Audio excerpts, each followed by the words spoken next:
मैं इस वक्त 13,000 फीट की एलिवेशन पे स्कमनूस पहाड़ पर मौजूद हूँ। ये वो जगह है जहाँ थोचिंग पहाड़ के उस पार कतिशो तुलतिब्रोक नालाजात और दूसरी तरफ सिरमिंग नालाजात समेत दूरो ब्रोकछत की आबादी वाक़ा है। आप इन गायब बछड़ों को देख सकते हैं।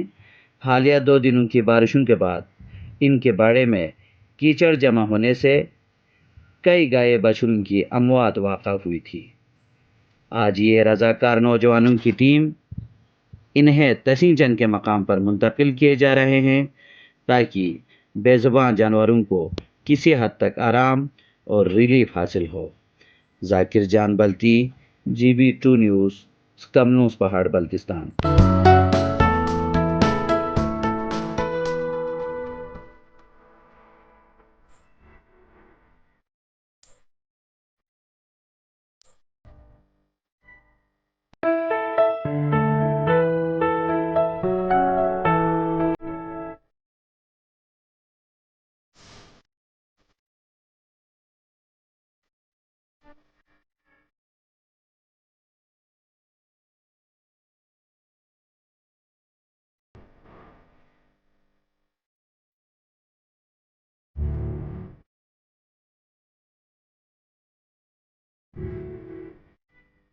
मज़ीद अपडेट्स के लिए GB2 news ST YouTube channel को लाइक करें, सब्सक्राइब करें और बेल आइकन पर ज़रूर क्लिक करें ताकि हमारी सारी वीडियोस आप लोगों को बर वक्त मिल सके।